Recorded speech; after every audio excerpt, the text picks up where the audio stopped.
Well, I am looking at the time, and it's the top of the hour, everybody. And so I am thinking that we should get rolling. What do y'all think? Mm-hmm. Ready. That's what I'm thinking. Let's get rolling. And so I am going to share my screen, and there we are. And so I guess I should say good morning or good afternoon, but I really want to tell you welcome. Welcome to APEA's Nurse Practitioner Student Town Hall. My name is Dr. Amelie, and I am President and CEO of APEA. I'm also a nurse practitioner in Lafayette, Louisiana. And for the last 23 years, I have taught nurse practitioner students review courses and lots of other things. But our review courses have a 99% first-time pass rate. And so my next statement is probably obvious to you, but it is that my passion is teaching nurse practitioner students. So I'm anxious to get ready, but I want you to meet all of the people from our APEA team that are here to help you.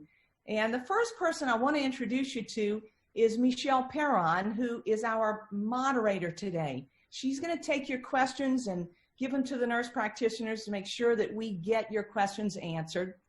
But there is also a team behind the scenes that's there to help you with technical issues or product questions.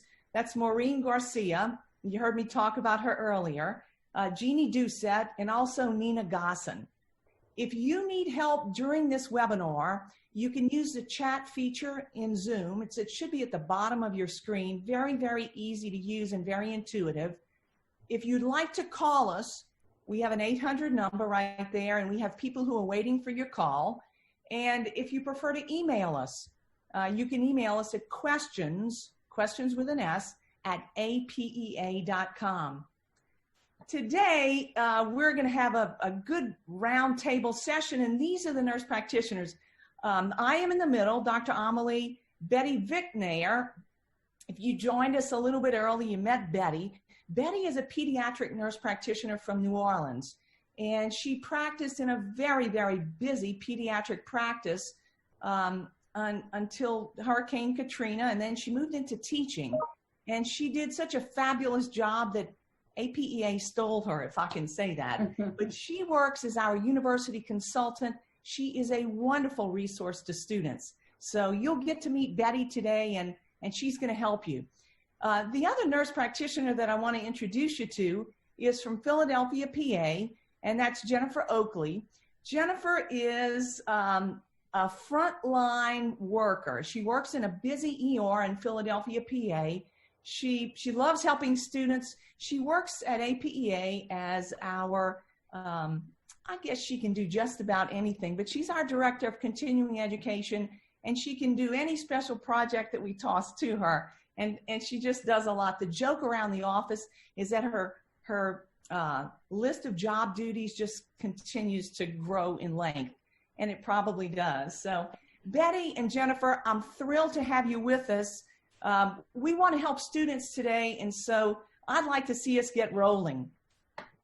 If you have questions for the speakers and we want to help you, please put them in the Q&A feature. Save chat for technical issues and products, and then our moderator, Michelle, will toss those questions out to us at the very end of our presentation. We'll have lots of time for questions. Before we get started, I really would like to find out a little bit more about the people that we have who are here.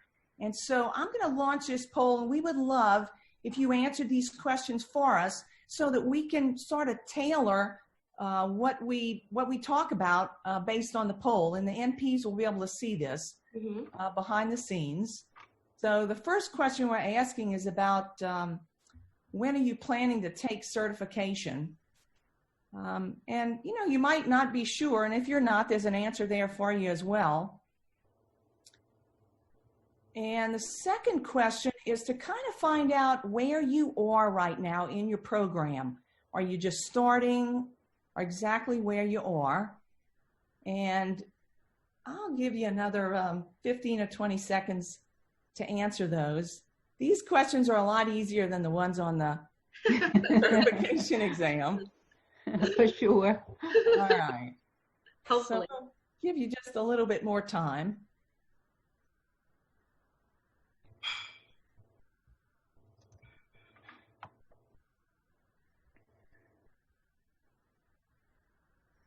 So let's see, there we are. All right. So I think our NPs now have a good idea about who we have. And so I am going to reshare my screen, and let's get rolling. And here it is. To give you a good idea of where we're headed in the next 50 minutes, we're going to show you how to create a detailed study plan. That's why we'd be interested in who you were. Betty Vicknair will do that. Then I'll talk to you about how to attack a multiple choice question and why the rationales are so darn important. And then Jennifer is going to talk about staying focused and keeping motivated, especially in the era of coronavirus. Then we'll stop and take your questions. So let's get rolling. And Betty, tell us about creating a detailed study plan. Okay, thank you, Amelie, and thank you for all of you being here on the call. We're happy to help you out.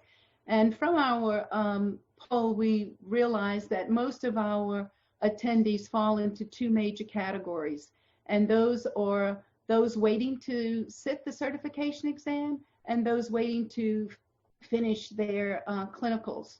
So what I'm going to do is talk a little bit about both of those. If you were supposed to graduate, but you were unable to finish your clinical hours, you're wondering what you should be doing while waiting. Well, you can still use this time to brush up on your knowledge deficits until you're able to complete those clinical hours. And from what we're understanding, talking to the different universities, more and more clinical sites are opening up, and having the new guidelines that you have to follow according to the COVID structure that they have in place. So try to get back in with some of your preceptors to see if they'll allow you. And then the second group are those who were delayed because you were unable to test due to the testing sites not being open. Well, we're also hearing that some of our testing sites are opening, and they are probably limiting the amount of students that can test, but check on the website, and look for a location near you. And I think you're going to be able to get back to one of those sites pretty soon. So what you have to do is to decide, okay, how am I going to prepare? How am I going to create my detailed study plan so I can do the best that I can on that certification exam? So one of the things that we always like to know is if you have identified your weaknesses and you say, well, I kind of know where my weaknesses lie, but I'm not really positive.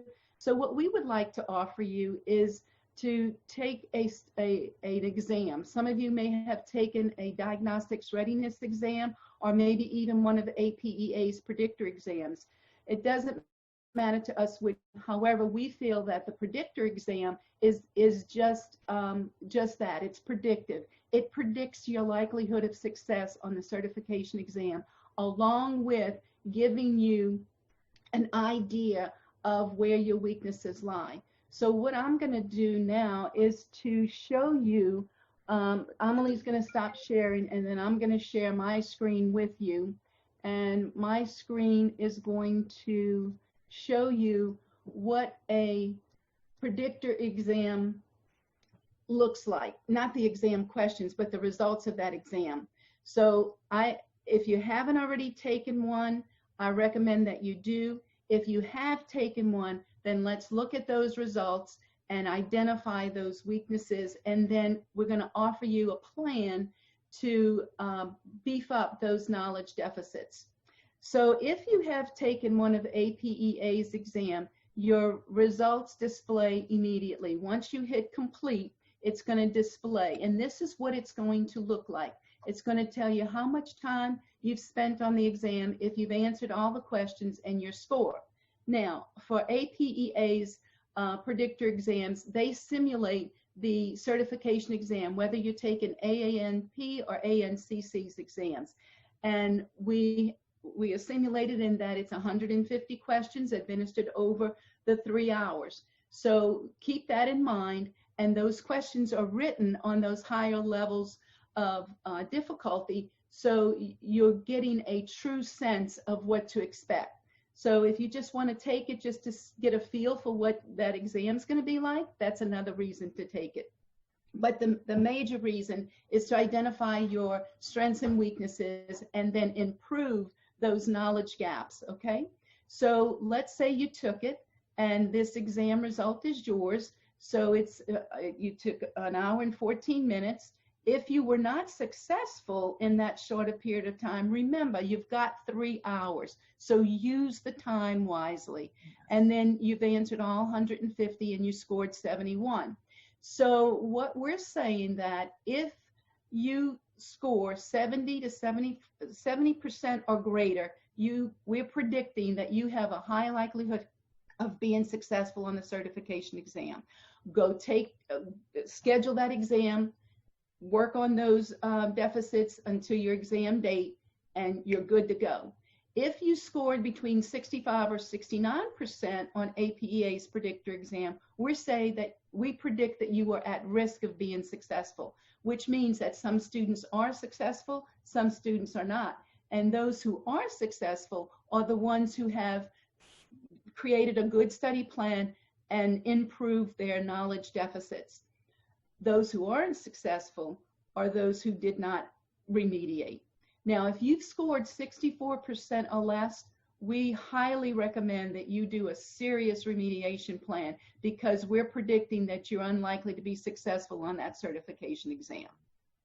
So the predictor exam is twofold. It's going to identify your strengths and weaknesses, plus it's going to predict your likelihood of success. So I think it's a win-win for you to schedule one of these exams if you have not already.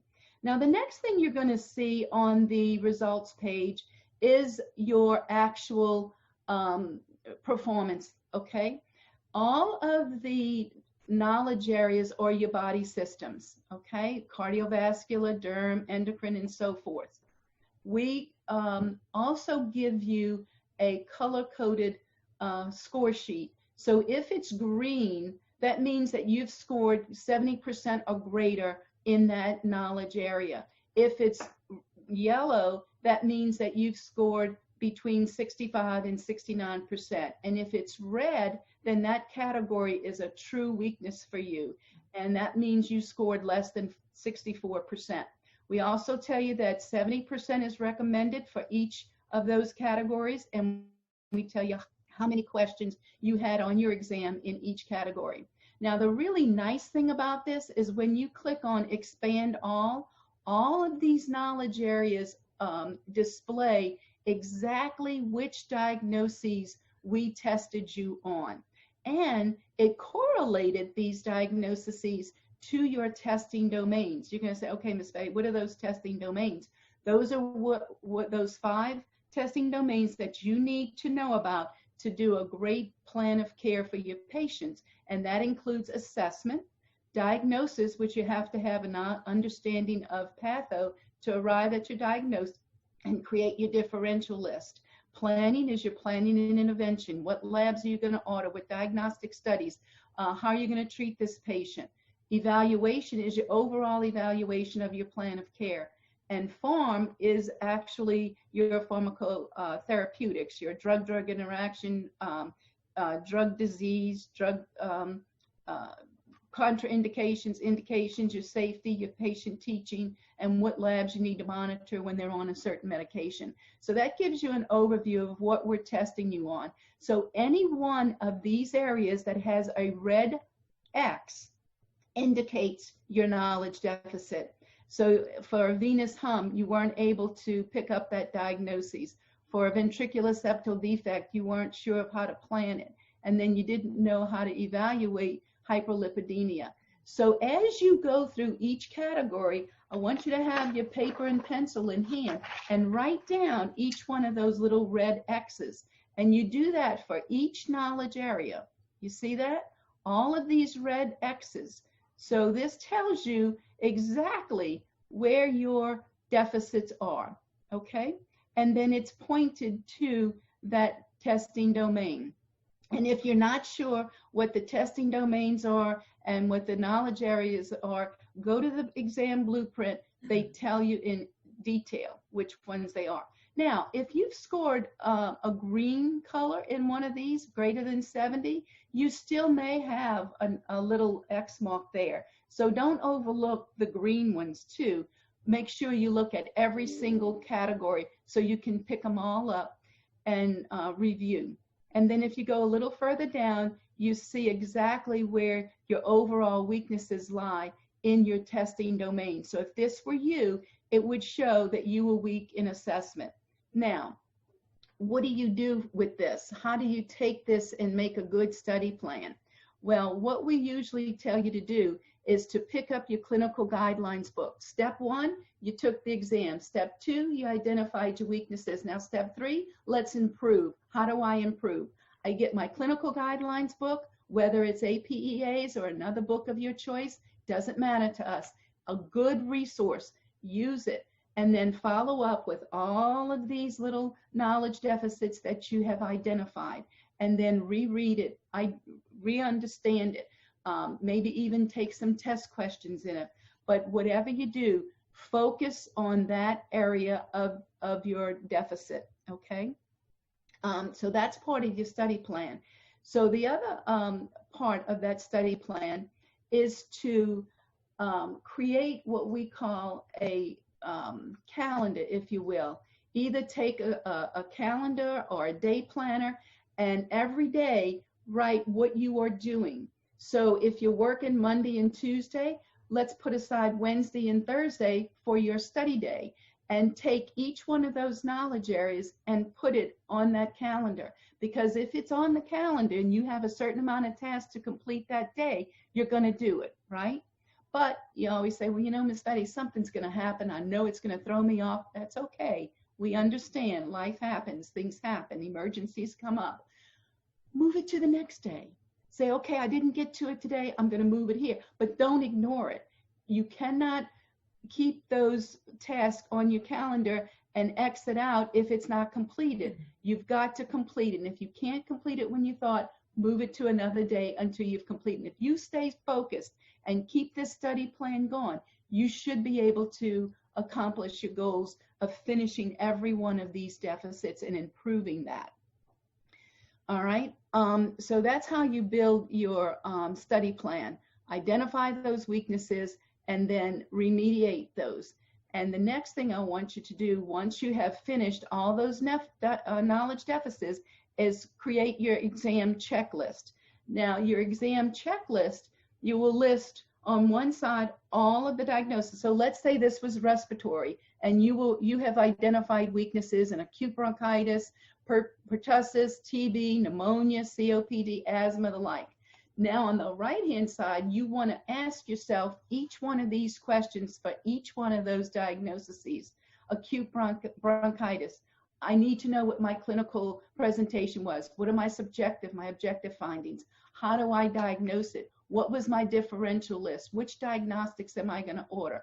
Am I going to interpret those diagnostics appropriately?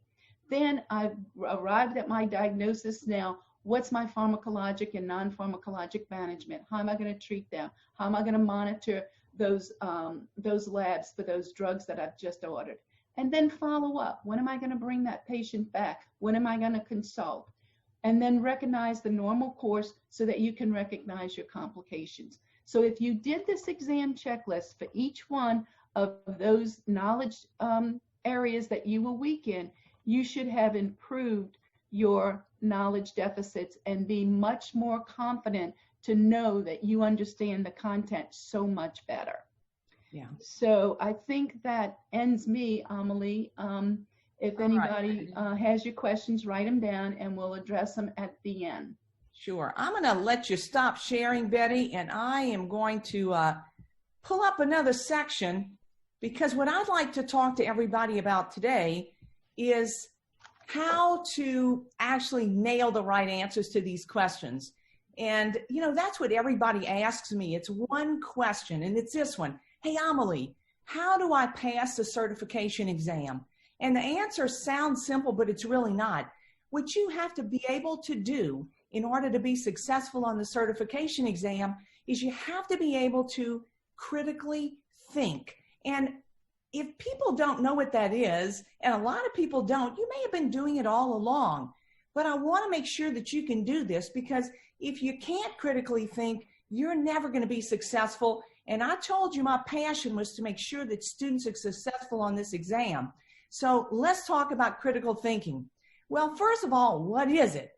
I'm going to start out by telling you what it's not. It's not memorizing facts. You have to do that in the 4th grade when you learn your math tables.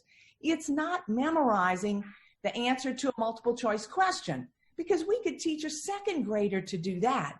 Critical thinking is your ability to not only answer questions, but to question answers. You know what I'm telling you? What I am saying, critical thinking is asking and answering why. Why is this the right answer? So how do you develop these critical thinking skills? They're different than when you develop them as an RN. You've got to develop those critical thinking skills as a nurse practitioner. So let me tell you what you have to be able to do, and then I'm going to practice it with you. So here's the very first thing. When the question stem comes up, what you must be able to do is identify the relevant facts. And you got to toss out those things that are not relevant. That is exactly the skill that you're going to use when you're in an exam room with a patient. So pick out the relevant facts. The next thing you're going to do is to mentally recall what you know about that situation of facts. And then when you put the question stem together with what you've been able to recall about, let's say, pneumonia, you have to develop the most likely conclusion. And as I told you, it just takes practice. So let's practice with one. I'm going to walk you through it, and you'll get a really good idea of what you need to be able to do. So here is your patient. A 34-year-old male has pneumonia. He's a non-smoker and is otherwise healthy. The question asks, how should he be managed? Well, my question to you is, what are the relevant terms in the stem of the question? Let me show them to you. The key terms, the things that you have to focus on to allow you to get to the right answer, are those relevant facts. The first one is his age. He's 34 years old. The next important relevant term is his diagnosis. It's pneumonia. We're looking at a patient who's a non-smoker. You know why that's important? It's important because he's got a disease, an infection that involves the lung. And if he's a non-smoker, we can have a pretty good assumption that he's got otherwise healthy lungs. And then finally, the question stem tells you that he's otherwise healthy. You know why that's so important? It lets you know that he has no other major diseases or anything that might immunocompromise his ability to get well from pneumonia. So the first thing I want you to do when you read the stem of a question is to look for the relevant terms. Now you got to think about an answer. And I would tell you that what I want you to get in the habit of doing is you're practicing multiple choice questions. I want you to realize that attacking a multiple choice question is a process. And I want you to go through that process every time you go through a multiple choice question. The very first thing you have to ask is, what is this question asking me? What are they asking me? Well, it says, how should he be managed? So this is a treatment question. The second thing I want you to do before you even look at one of your choices, I want you to think about some answers that before you look at those choices, you should be able to come up with some answers in your head. And you know what this all goes to, it points to? It means that you have to have a good ability to have a knowledge base about whatever this disease is. For example, it's pneumonia. Immediately, my brain tries to pull those relevant guidelines that deal with treatment of pneumonia. So look for those relevant terms in the stem of a question. I want you then to match it with your knowledge base. All right? Now you're ready to look at your choices. I want you to look through them and promise me as you take this exam that you're going to look through every single choice before you pick one. All right? That's important. Make sure that you start with choice A, and go all the way down. If you find your answer, like what you were thinking of, if you found as an answer, what I want you to do now is go back and reread the question stem. Reread the question stem with your answer in mind. If it is still okay as you reread the question stem, answer it and move on to the next question. But I know we have somebody here who says, oh yeah, Amelie, suppose my answer is not listed as one of the choices. Or maybe you tell me, Amelie, 2 of them look like they would be really good answers. You see, that's my problem. I get it narrowed down to 2, and then I can't pick out which one is the best answer. This is what I want you to do. I want you to go back and reread the stem of the question. I want you to go back and look for those relevant facts. Remember, the stem of the question is going to be what's going to direct you to the best answer. It's not going to be the choices. So you can begin to see why it's so darn important for you to begin to work and practice those multiple choice questions. Because when you go back and you reread the question stem and you look for those relevant facts and you find out, look, I don't know the answer to this question. That really is an important finding when you're practicing, because it lets you know that you have a hole in your knowledge base. And you know, one of the most important things I can do for you at a review course is not only to teach you important concepts, but a critically important piece of participating in a review course is to make sure that you find out where the holes are in your knowledge base. Because once you know where those are and you beef them up, that's how you're going to be successful on the exam. So finding a hole in your knowledge base is an important thing. So let's go through it with a real question.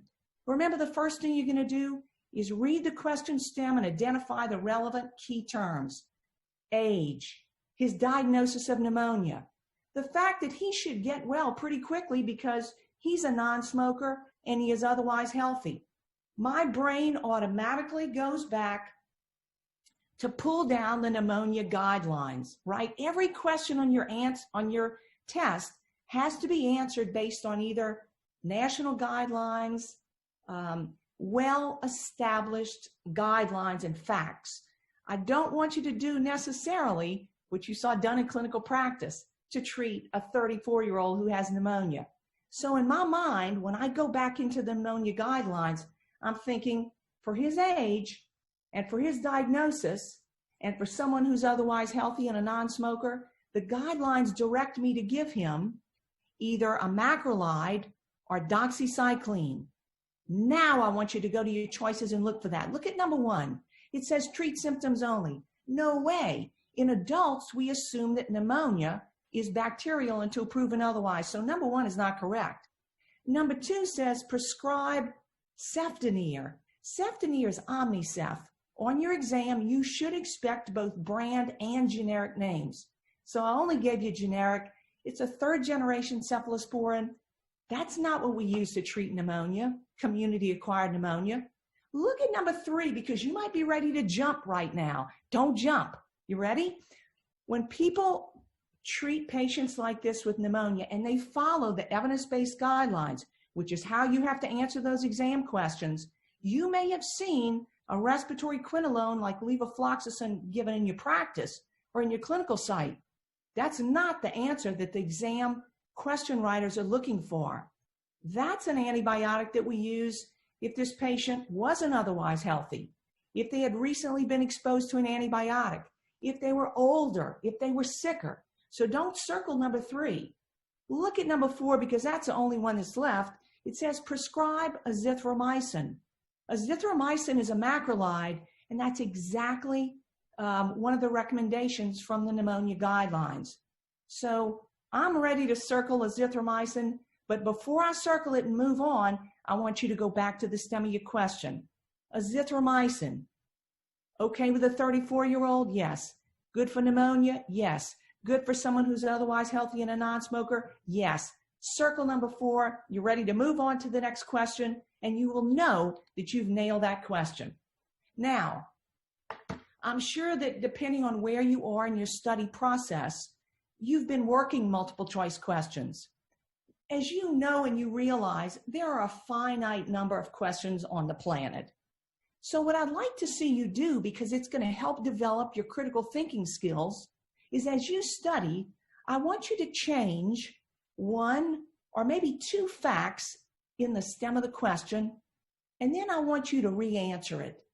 I want you to re-answer that question because it's going to totally change the complexion. Suppose, for example, this is what you do. Working with the same question. Suppose he was allergic to your first choice. He was allergic to azithromycin. You have to pull back in the guidelines and you'll realize I could give a macrolide or doxycycline. That's going to help strengthen your critical thinking ability. Suppose this patient, instead of being 34, was 84. If he's 84 years old, I'm not going to be giving him azithromycin. Clearly, the evidence-based guidelines say I need to do something different. Levofloxacin pops up on my radar. And again, suppose the patient was pregnant. Could you give a pregnant patient with pneumonia doxycycline? No way. Could you give the pregnant patient levofloxacin? No way. Remember, quinolones inhibit bone and cartilage formation. Consequently, when you practice by changing just one or even two things in the stem of a question, suddenly your 1,000 questions can become 2,000 or 3,000 to practice answering. All right? So I guess the very last thing I'm going to tell you as I close is the rationales in the multiple choice questions that you practice are the most important things about a multiple choice question. The rationales are what are so rich. Even when you get a multiple choice question correct, what I want you to do is go in and read the rationales. I want you to inhale the rationales because that is what's going to grow and stretch your knowledge base, and it's going to further develop your ability to critically think. So this is the last point, and it is that as you work through those multiple choice questions, a lot of companies have them. Obviously, we do because they're so important in your preparation. But I want to make sure that you practice questions that have a good rationale. I want to make sure that you practice questions that will help you practice critical thinking skills. Those are questions that are higher level questions. That's what you're going to see on the certification exam. Questions that deal with synthesis, comprehension, analysis. They're not knowledge level questions. Knowledge level means what's 4 plus 4? What's 2 plus 8? Knowledge level means you have to take two and this, put it together, and come up with a conclusion. So I think that if you will do that as you practice your multiple choice questions, you'll nail them. And I also feel very confident that you'll be successful on the exam if you do that. Jennifer, can you help our students with their focus and motivation? Because man, coronavirus it's problematic for frontline workers like you. Dr. Amelie, I am very happy to be talking about focus and motivation during this time. And I'll tell you what, let's start here. We're all focused and motivated when it comes to our profession, when we're doing things, when we're studying, when we're at the hospital. But let me give you like a hypothetical situation, like wink, wink. Let's say you lived in Philadelphia and you get out of the hospital and you're thinking to yourself, I wonder if so-and-so is taking that antibiotic cream, he's going to get cellulitis. Or did Mrs. Smith end up getting that consult for rheumatology that she needed? Oh, wait a minute, I have to do a discussion board by midnight and I still need to study. And I forgot to get ketchup. So you're in the grocery store with this, fruit fly-like attention span. And right next to the ketchup, you see like the chili sauce. So you pick up everything you need to make a bangin' chili. Well, then you go pick up your kids from daycare and you realize you forgot the ketchup and your kids don't even like chili. So what do? You go to the next slide, Dr. Amelie. Now it's time to go and get your lifeline. You have to contact your lifeline because you really need time for yourself. So what do you do first? You call your family. Hey, Ma, how are you? You busy? Oh, yeah, that's on today's special on QVC. Oh, cool. Do you think you could come over and watch the kids for a little while I study and bring some ketchup? That's what you do. Then you call your classmates. You have a little free time and a babysitter. It's time to get together with your classmates. You're all in the same boat. Study together. You know, there more what do they say? Better minds think alike, or more minds think alike. Get together. Go into that study group. Call your friends. Just take a break. Hey, Dana, yeah, sorry I couldn't hang out with you for the last 2 years. I've been in my clinicals, and yeah. Anyways, would you like to go on a Zoom and hang out tonight and talk about anything other than the pathophysiology of thrombocytopenia? Sure? Okay, see you at 7. Or call and make sure that you call your potential employers. Like, hi, I'm so excited to be working with you. I scheduled my boards. I'm waiting to take them. And I just wanted to let you know that I'm going to come out of this bullpen hot. You know, I'm looking forward to working with you all. So those are different things in communication that you can do to free yourself up for some time and take some of the stress off of yourself. Time management. Well, let's be honest. There's 2 things that are solid in your day. Number 1 is your cup of coffee in the morning. And number 2 is your glass of wine at night. Maybe not for all of you, but I know who you are. So during this time frame, you have to make sure that you're scheduling a little bit of time for yourself.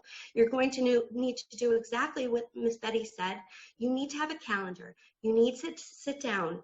You need to make sure you're going through questions in preparation of taking these boards. That should be done every day, but Miss Betty's right. Life happens. So if you can't do it one day, just do it the next. Stress reduction. This, I mean, let's be honest, class of 2020. I heard a saying once, it was like, life isn't about waiting for the storm to pass, it's about dancing in the rain, you know? And you guys have been through some thunderstorms. I mean, stress on top of stress, on top of finishing your clinicals, and I can't go to my site, and I'm just trying to graduate. I can't take my boards. It's time to take care of you. We're nurses. We're not used to doing that. We're used to taking care of everybody else. You know, get out and exercise. I mean, I remember being a student and thinking, I don't have time to go to the gym. I'll just sit and eat this bag of Doritos while I'm studying. You know, take that time now. Do something fun. Every time you said to one of your friends, I can't do that because I have, you know, to do homework or I have a paper to write, do one of those things. It's time. So when do you take the certification exam? Well, you know, honestly, you've been sprinting up until this point. And from here on out, it's not a sprint, it's more like a marathon. So you're going to take your boards, you're going to pass them. And now you have to learn how to be a professional throughout your lifespan. It's a different kind of a world right now. So there's no rush to take your exam. Make sure that you're prepared for it. Come up with your study plan, like Miss Betty said, and take a predictor exam. And honestly, like she said, the predictor exams, the results page will tell you exactly where your knowledge deficits are and exactly where you know the most knowledge. So you could use that as your study plan. And, you know, let's say you don't score a 70, right? Then that's the time that you want to get into one of our live webinars. I mean, we have constructed these live webinars now to feel like Dr. Amelie is in your house. I mean, not literally. You don't have to put on the coffee or straighten up. You could stay in your pajamas all day, but you get my point. Like, now is the time to dissect what you know and dissect what you don't know, because unfortunately, you're not in a profession where you can memorize. You can't study in flesh. You'll kill somebody. So now you have to really get everything in order. So when do you take the exam? Well, when you're mentally and emotionally ready, because I'll tell you what, we all know life isn't a dress rehearsal. Your family believes in you, your friends believe in you, your coworkers believe in you, and APEA believes in you. So now it's time for the big show. So the moral of, like, I guess my little presentation is, you know, you're ready, and congratulations and good luck in your professionalism. You could do this. Perfect.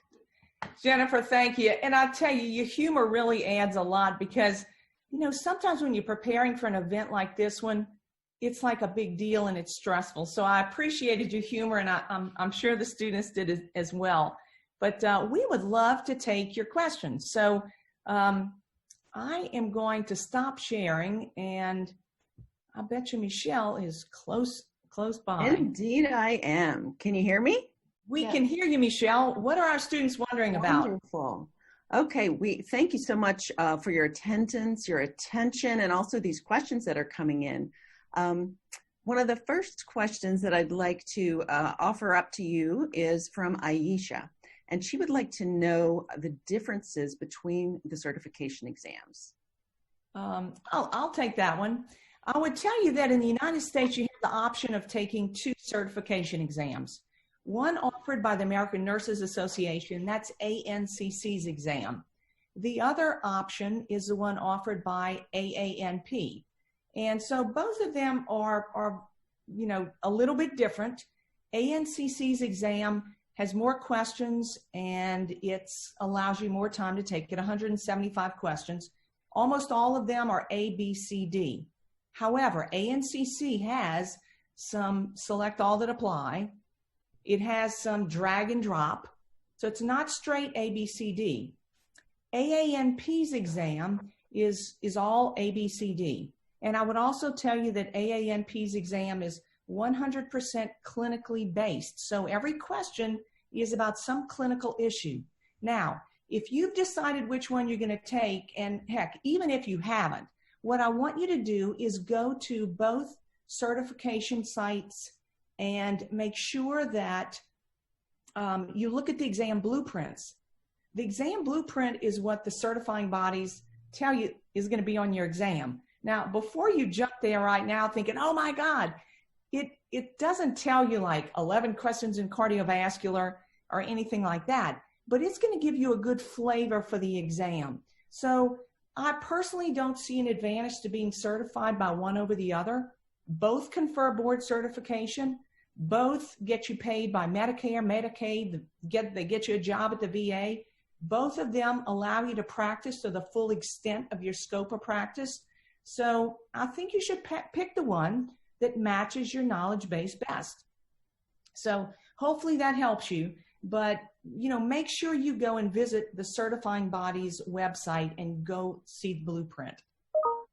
And I'd like to add that for the attendees that we have a blog on the APEA website, and we have several posts on these issues, the differences between the 2 certification exams or the 2 certifying agencies, and also links to the blueprints for the exams. So I would encourage you to go check those out at apea.com. Just scroll to the bottom of the page and hit the blog button. We have 2 questions that are kind of related, so I'm going to combine them. They're from Christy and from Melissa. And what they want to know essentially is how do they know which guidelines to follow, because the guidelines that are in use in practice, are they the guidelines that are going to be asked about on the exam questions? Okay, I would love to answer that one if Jennifer and Betty will give me a shot. That's fine. So listen, that is like the $1 million question, but 2 pieces of advice for you. One of them is to realize that your exam is never going to have the latest, greatest information. And the reason it will never have that is because the questions that are going to be on your exam have to have statistical reliability and validity. And it takes a while before they can do that.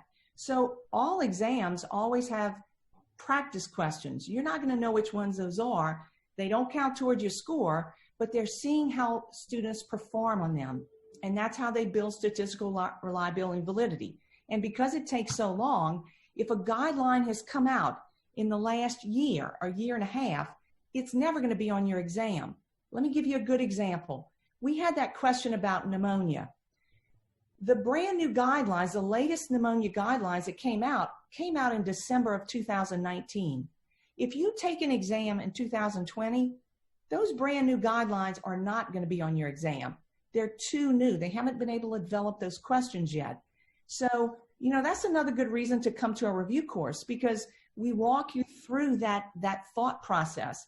Another way that you can find out what guidelines are going to be on there is I want you to stay away from the specialty bodies guidelines, because remember, you're taking a primary care exam and they tend to use those guidelines that are used all the time in primary care. For example, for diabetes, it's always American Diabetes Association.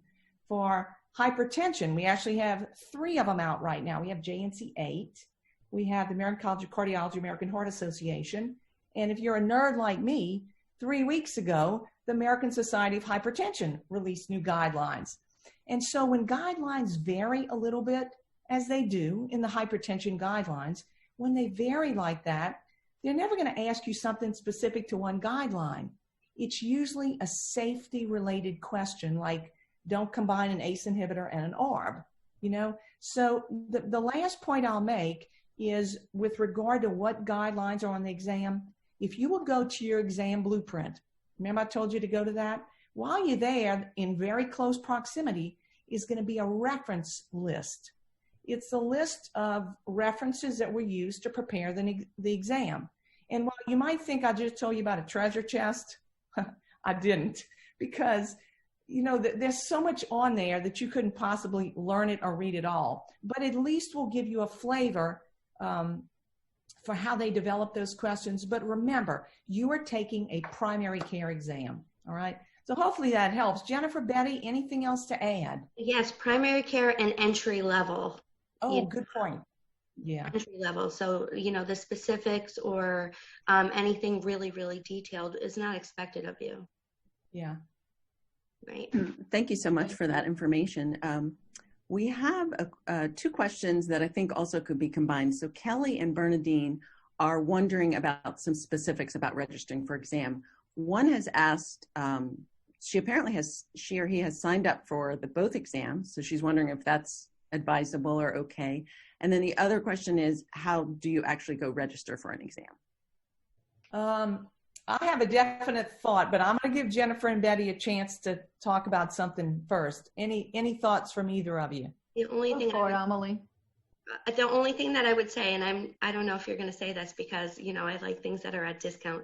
I probably wouldn't sign up for both exams because if you pass one, you don't need to be taking the other. So I'm not sure if that's, you know, necessary or a waste of your valuable money. You know, Dr. Amelie, I don't know your thoughts on that. You could take, you know. Yeah, I'm exactly in sync with you, Jennifer. So my thought is that I wouldn't take both of them. I wouldn't take it for two reasons. One is just a practical reason. Think about it this way. If you take and pass both exams, then that means that every 5 years, you're going to recertify.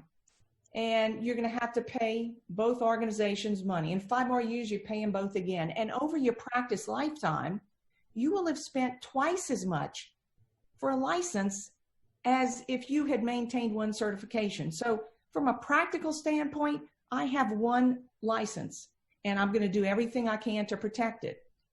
But the real reason that I would never take the second exam is because anybody can have a bad day. Mm-hmm. This is what I mean. Suppose you go in, you take the first exam, you're successful, you go in a week later to take the second one, and you have a bad day. So you passed one and you didn't pass the other one. You know, I don't know what your state board is going to say.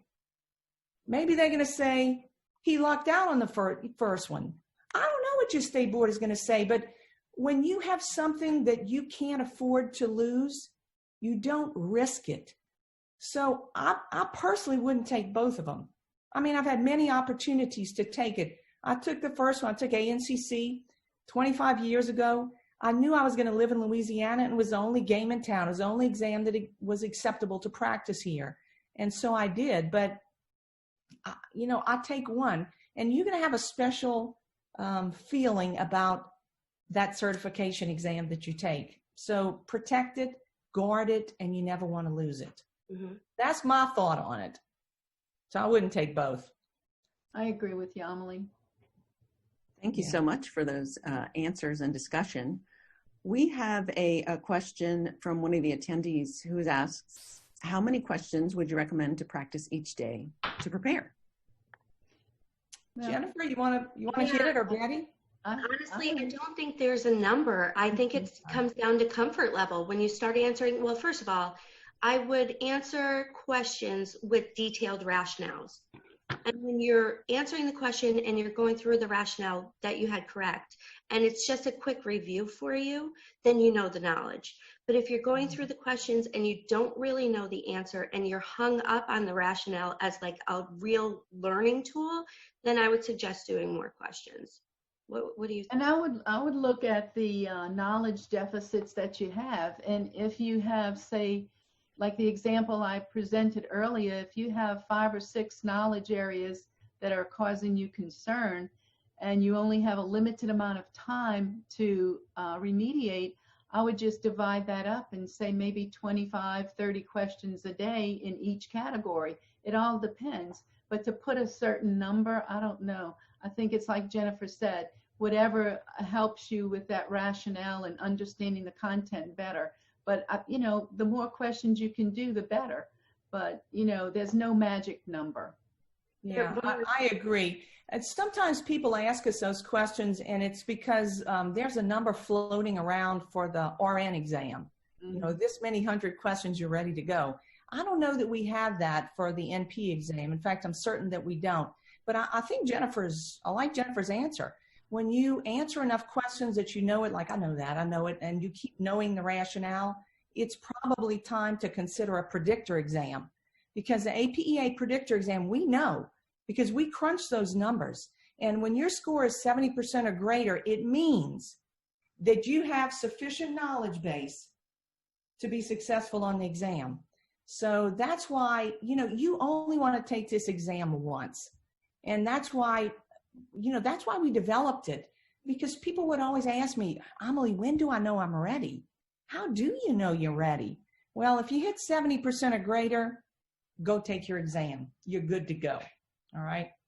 The only other thing, Michelle, before you ask the next question is, if you're like me, you'll want to sit and take enough questions on the time frame that you have, because I had to practice sitting still for that long, which you don't think is a big thing, but when you're taking the boards, you do have to be able to sit and answer question after question after question. So, yeah. And if you get up to go to the bathroom or to get a drink of water, the clock continues to run. So, you know, I'm a big believer in making a dry run, like doing it just like it's going to be done on game day, you know, when you take your certification exam.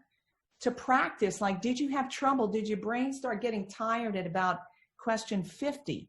So that you'll know that 50 questions in or 45 questions in, you need just a mental 1 or 2 minute mental break. Right.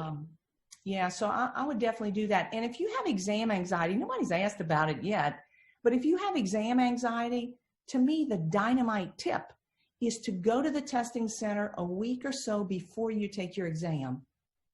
As I tell people, go look around. Go smell it. Go see if there's carpet on the floor. Is there tile? Are the computers clicking? And you know what?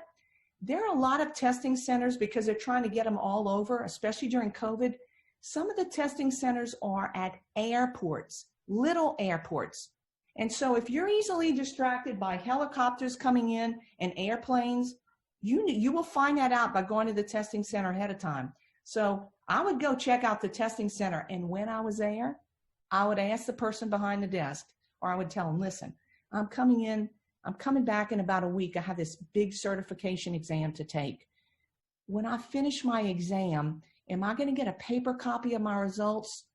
Or like, how do I know I passed? Ask them that. Mm-hmm. And the testing centers are a little bit different. Some give you a piece of paper. Some come up on the computer.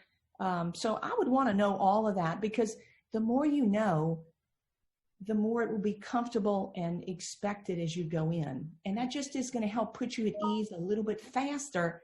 And when you're a little bit more at ease, you know, you forge ahead and you can be confident you're going to be successful. Right. Thank you very much for that advice. A few more questions rolling in. One is about the timing of when to take the test. Amelia is wondering, can you take any of the exams before graduation? Betty, do you want to address that?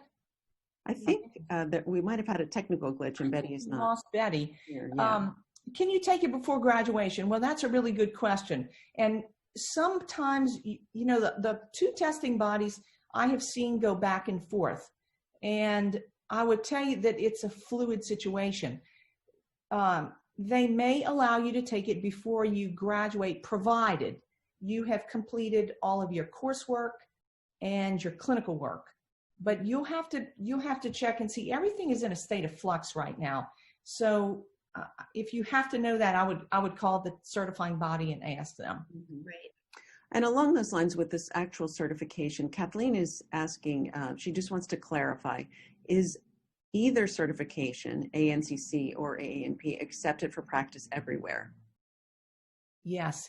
Both exams are accepted in all 50 states. So it doesn't matter which one you take. It allows you to practice whether you're in Nevada or New Jersey. You still have to apply to the State Board of Nursing, but you're allowed to practice. And one more point, because people always ask this, they always say, if I'm going to practice in Texas, but I can't get a testing site, could I go to, Louisiana to take my test? You can take your test, your certifying exam, anywhere. It doesn't have to be in the state where you're licensed or where you intend to practice. So maybe that'll help you, Kathleen. Wonderful. We touched on during your presentations the role of a good guideline book and reference book. One of our attendees has the second edition of Clinical Guidelines in Primary Care. Okay. And so she's asking if there is a significant difference between the second and third edition. She happened to buy the second edition just before the third edition came out. Betty, I see that you're back. Welcome back. I understand you had a technical glitch. Yeah. So the difference between the second and third edition, some things change. Like I mentioned, hypertension. The Pap smear guidelines have changed. Some things change and some things like never change. Treatment of strep throat. We've done the same treatment for the last 5 decades.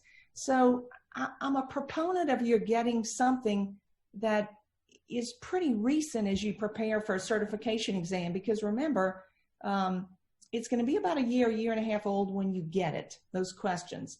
And you like to have something that is consistent with what you're going to see on the exam. So I like to see you get something that's pretty new. If your budget absolutely cannot afford it, as you study hypertension, make sure in the old book that you go back and realize, since that book was published, we have American College of Cardiology, American Heart Association guidelines.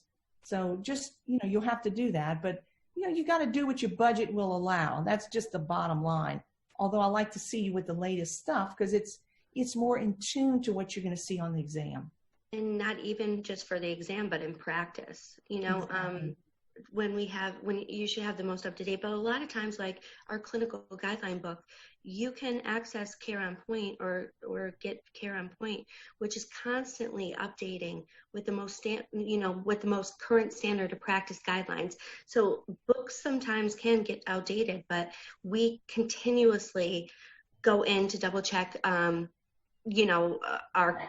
treatment plans in that clinical guideline book. Yeah, I happen to have this.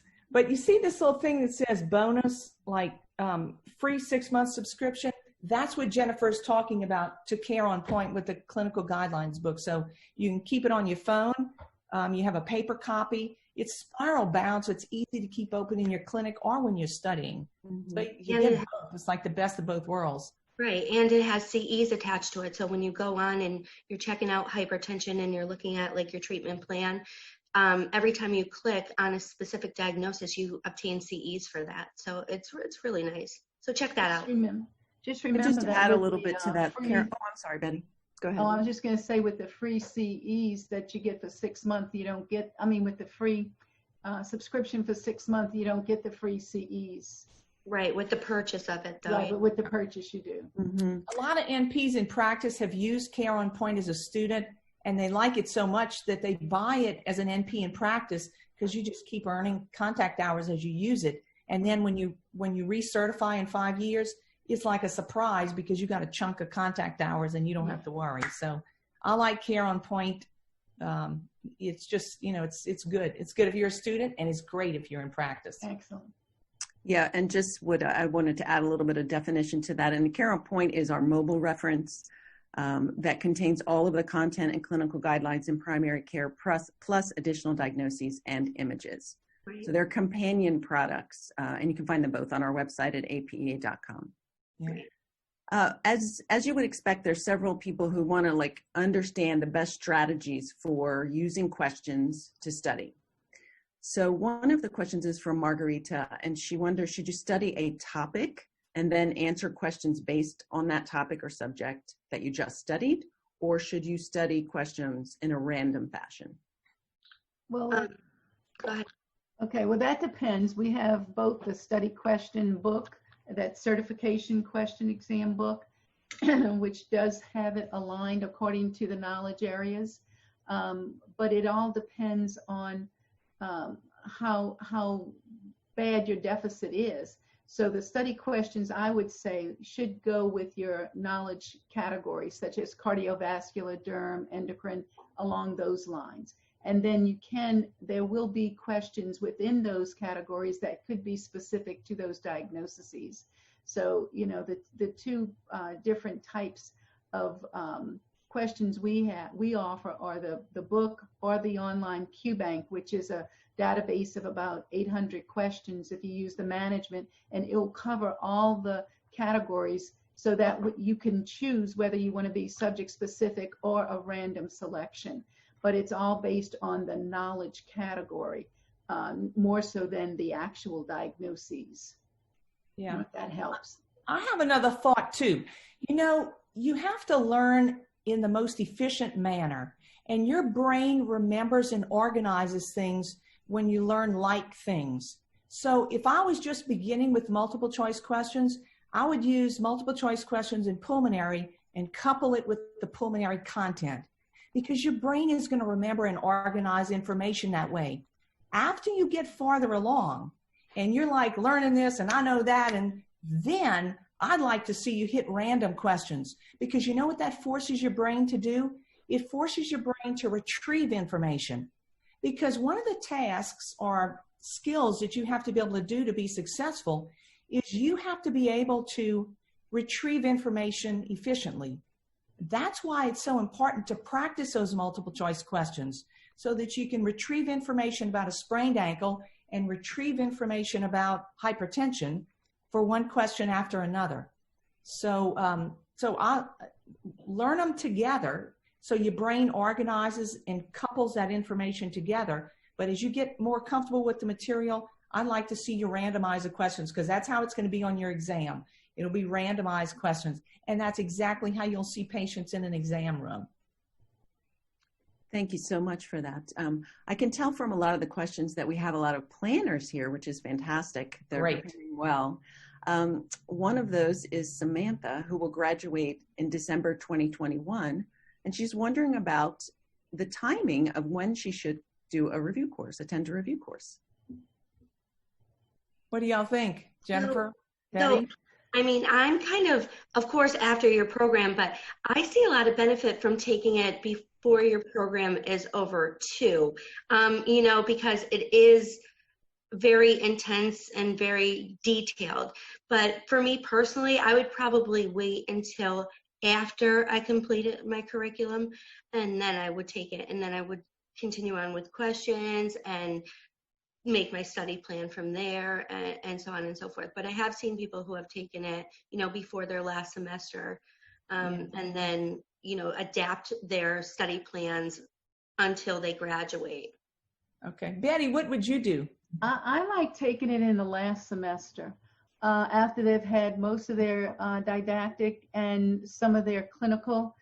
They're kind of getting towards the end. I think I like taking it in that last semester, because what it does is it captures everything that you've learned, and it helps you to understand again what your knowledge deficits are. And you still have your preceptor and your faculty with you that you can actually write down. As Amelie, if any of you have taken her review course, she always tells you, write down as you're going through this review course anything that you don't understand. And while you still have access to your faculty and preceptors, you can kind of bring that information to them and say, hey, can you give me some patience in this area? Can you help me with understanding this a little bit better? I do like you doing it like towards the end of your program, so that as soon as you're finished, you've taken your predictor exam even after you've had the review course. So it really gives you a better idea of where your weaknesses are. And then you're really ready to go. Because most everybody who wants to, when they graduate, they want to sit that exam and then take, go to work. So I think doing it in that last semester, it's going to help you with not only your finals, but in your predictors, and then give you an idea of what you need to prepare for that certification exam. That's my opinion. I just like it that way. Yeah, and I think it's a personal preference, just like you heard Jennifer and Betty, they think differently, and I think differently as well. But with thousands of students that I've run into, so many always say, I wish I had taken this earlier. The ones who take it after they complete their course, because at the review course or live webinar, we go through things and I tell you what to look for, so that when you have a patient in front of you and now you know what to look for, it seals the deal in your brain and you got it.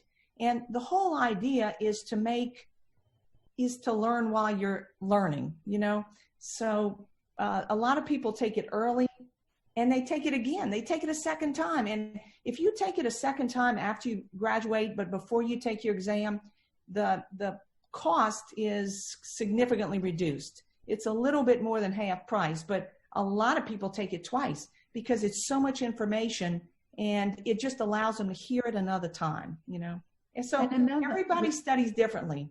Another option, I don't know if y'all are aware, but we do our live webinar review courses, but we also offer an online version, which allows you to review each of those sections that Dr. Amelie goes over twice in a 6-month period. So if you want to get on the online review course and do that as you're studying, like the one who's not graduating till 2021, and maybe do it once between now and say your last semester, and then save the second viewing for when you're ready to study, then that might be an option too.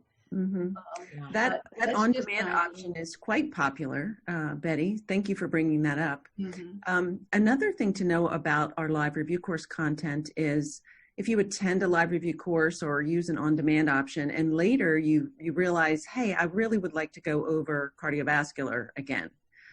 In our CE library, we have those individual lectures available for purchase, and they're called our Fundamentals series. So you can go, and if you just feel like you're still weak in something, you could go purchase access to that lecture. One of those choices might be the antibiotic lecture. We have a question from someone, Amelie, who has your antibiotic cards, but would like a little coaching on how to use them effectively. I don't know if you have a copy there behind you. Yeah, there you go. Betty's got them. Oh, Betty's got them. Go ahead, Amelie. I don't know. I think the best thing to do, and I'm not trying to sell you something, but I can't go through the cards in 30 seconds.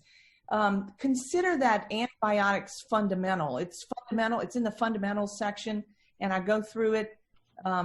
Maybe that would help explain it. I can't do it in 30 seconds. Exactly. I was thinking the same thing, Amelie, because that antibiotics lecture explains exactly how to proceed through the thought process of using those cards. Yeah. I'm It's a very popular product. We did have, weren't we going to take a poll on the products that our students would like to see? Yeah, I completely forgot about that. And I am looking for poll number 2. And well, while you're pulling that up, I could explain. So most of our products all of our products were created by the APEA nurse practitioners. So it's projects that were developed because we had questions from students, needs from faculty. We had needs in our practice, and we're thinking, wow, it would be really cool to create something like the antibiotic cards. So, I mean, if you check out the store, you'll see a lot of different products that are specifically to NP practice.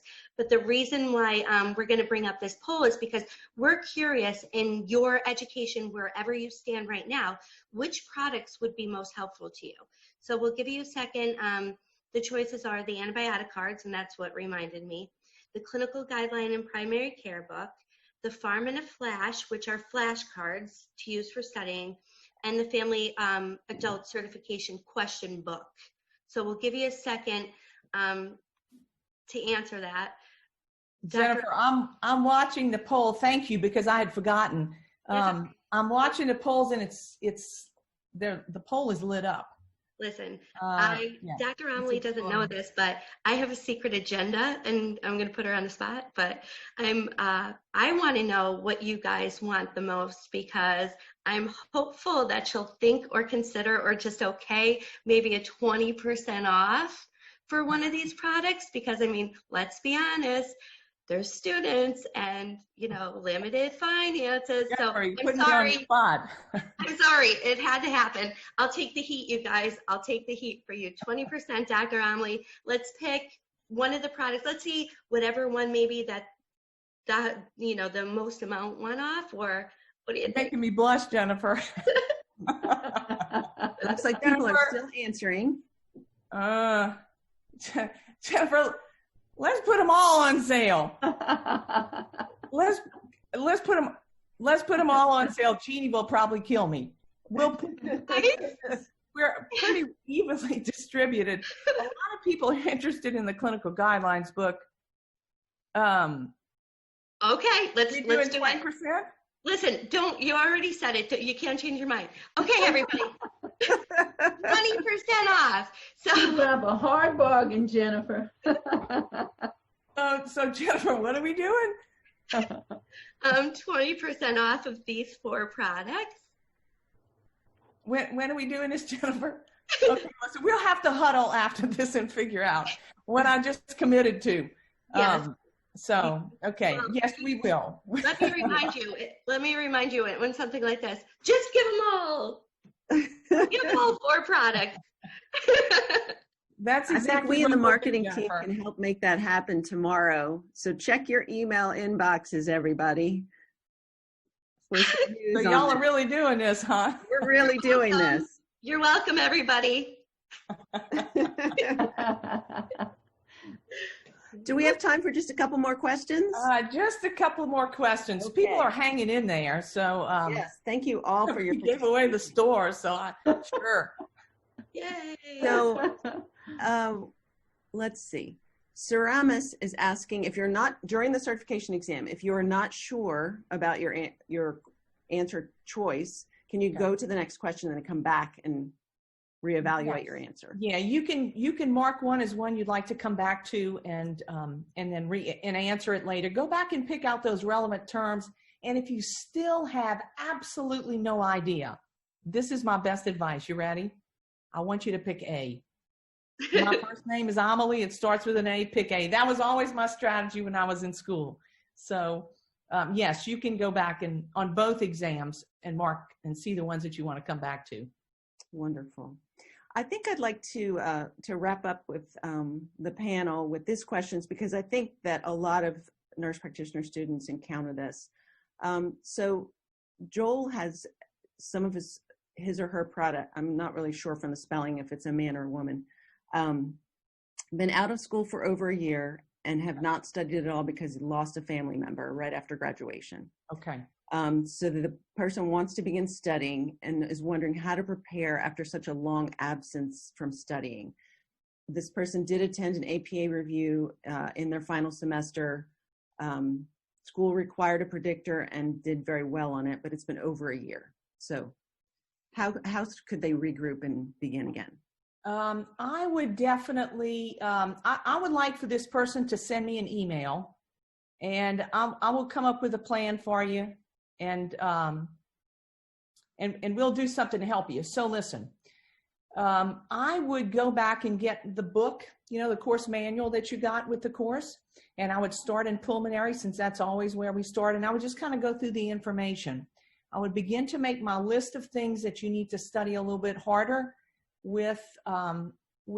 by making a list. And anything in there that you don't know as well as your middle name, I'm serious. That's how well you have to be able to recall this information. I would put on my list. Make your list, pull out your calendar. Jennifer talked about that. And then put those topic areas on your calendar. But if that person will email me, I will send you an email and we'll figure something out. I want to help you get to certification. Wonderful. All right. Thank you so much. We will spend a little bit of time, the behind the scenes team, answering a few more of these questions in writings, but I know that the panel does have busy schedules today. Yes. So listen, I want to thank everybody who came and attended. We had a good time with you. We enjoyed your questions, and we love to help students, which is why we did this. But I really want to thank the team behind the scenes, and especially Betty and Jennifer. And thank you so much for making this a rich session. Hopefully you found this helpful to all the people who were here. Thank you for coming, and let us know if you liked it, because we'll do it again. Thank you again. Good luck, everybody, on the certification Good luck. exam. Bye-bye.